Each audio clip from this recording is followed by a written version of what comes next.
Hello students, welcome to maths class. I Vishali, your maths teacher, is again with you. Today in this class we are going to start our chapter number 9, that is algebraic expressions and identities.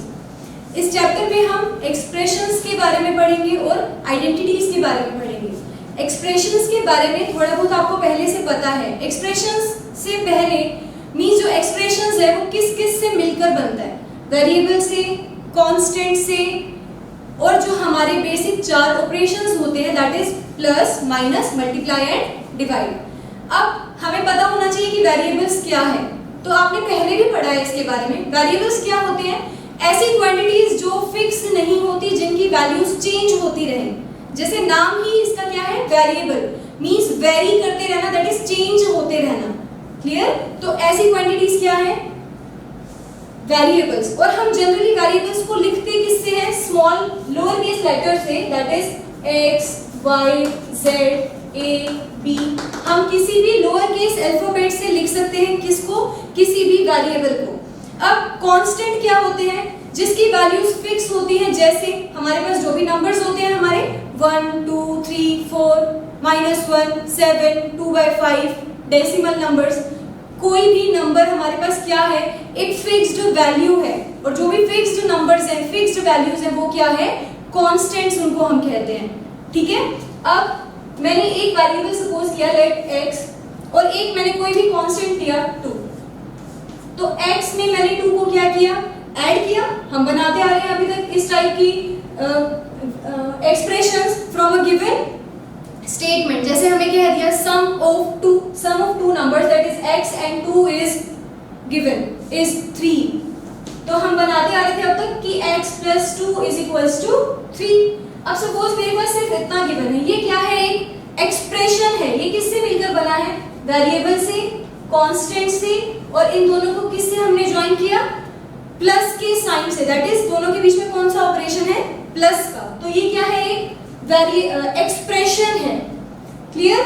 अब जैसे हम numbers को number line पे represent कर सकते हैं, ऐसे ही हम एक्सप्रेशंस को भी नंबर लाइन पे रिप्रेजेंट कर सकते हैं। जैसे ये एक एक्सप्रेशन गिवन है x + 2, और मुझे इसको नंबर लाइन पे रिप्रेजेंट करना है, तो हमारे पास ये नंबर लाइन है। क्लियर? सपोज यहाँ क्या है, 0 जीरोस। अब देखो ये x तो मुझे नहीं पता ना क्या है, क्योंकि ये तो अननोन है, वेरिएबल है। तो मैं लेट कर लेती हूँ कि x यहाँ तक कहीं ये x है।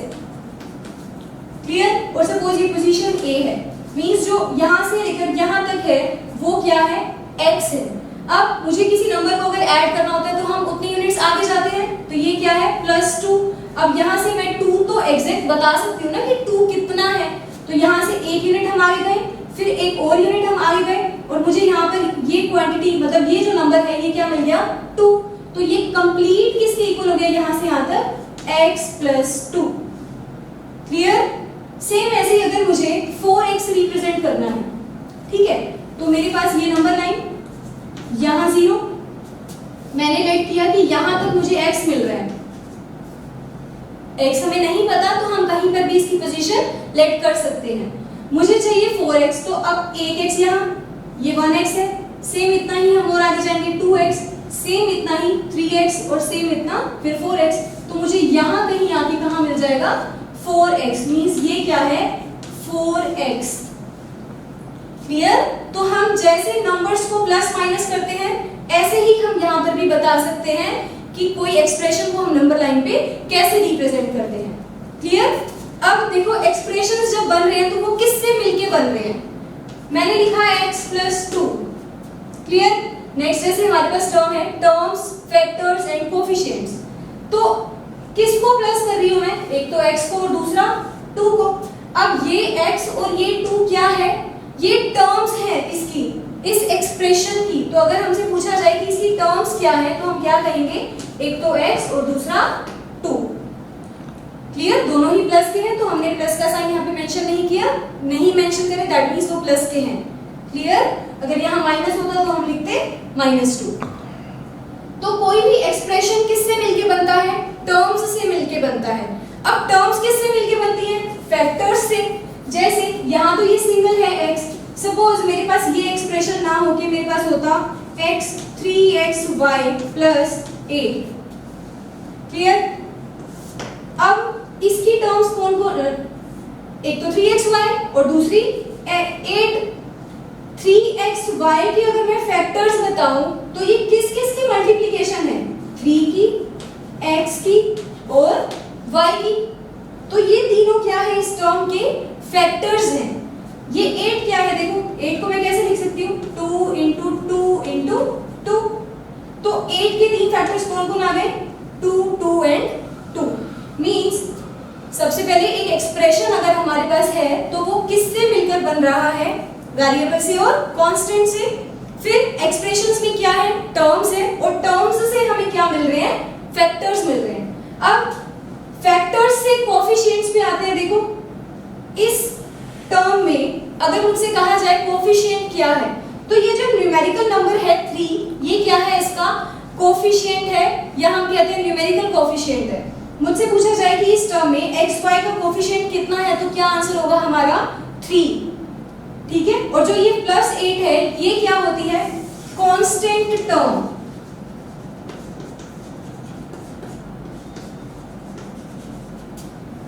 ऐसी कोई भी टर्म किसी एक्सप्रेशन में जिसमें वेरिएबल्स नहीं आ रहे, वो क्या है? एक कांस्टेंट टर्म है। क्लियर? और नेक्स्ट जो टर्म है उसमें हमारे पास ये xy का कोफिशिएंट कितना है? 3। क्लियर? तो क्या क्या पढ़ा हमने? एक्सप्रेशंस नंबर लाइन पे कैसे रिप्रेजेंट करते हैं, फिर टर्म्स, फैक्टर्स और कोफिशिएंट्स। अब जब हम टर्म्स के बारे में पढ़ रहे हैं तो टर्म्स में दो टाइप्स हैं, लाइक और अनलाइक टर्म्स। लाइक टर्म्स कौन सी होती हैं और अनलाइक टर्म्स कौन सी होती हैं? मैंने लिखा x, y। क्लियर? ये दो मैंने किसी एक्सप्रेशन की टर्म्स लिख दी। अब यहाँ पर वेरिएबल कौन है?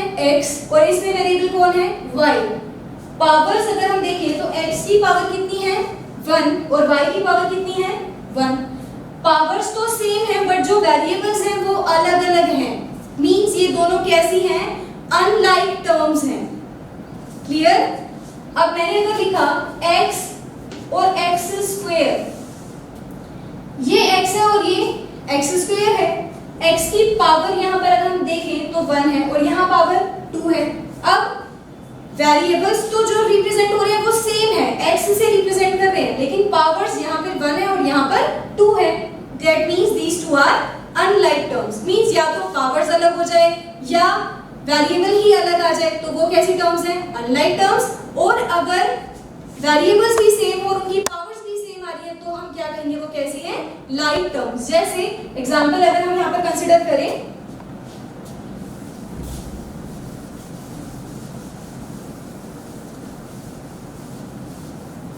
सपोज मेरे पास है 2xy एंड -xy। अब यहाँ पर देखो 2 के साथ क्या है? xy, और यहाँ -xy। वेरिएबल्स कौन कौन यूज हो रहे हैं? x और y दोनों में ही, और दोनों की ही पावर्स, इसकी भी 1, यहाँ पर भी 1, और यहाँ पर भी x की पावर 1 और y की पावर 1। तो ये दोनों कैसी हैं?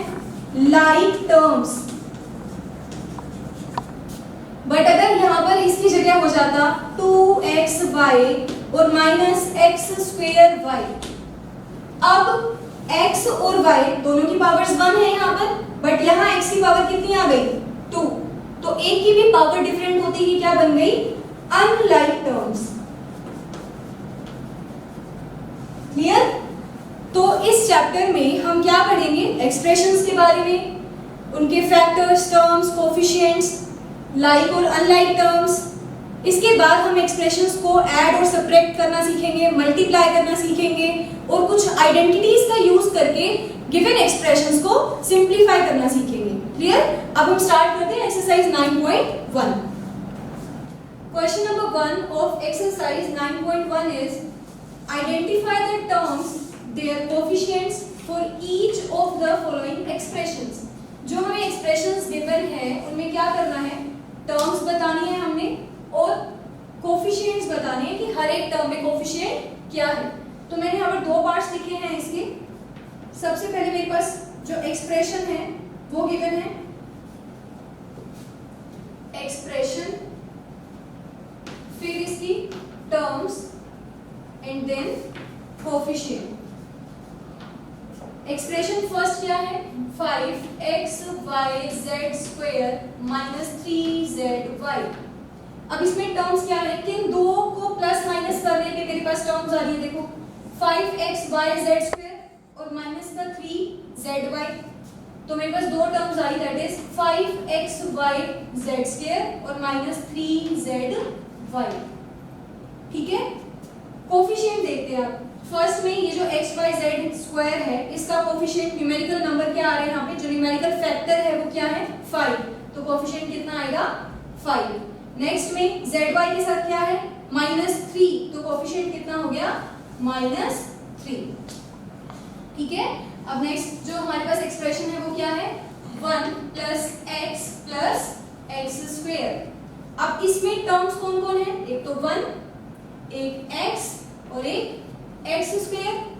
1 तो खुद ही क्या है कांस्टेंट टर्म है, जो x है उसका कोफिशिएंट कितना है, x के साथ यहाँ पर कुछ नहीं है मींस वहां पर 1 है, तो x का कोफिशिएंट कितना होगा 1।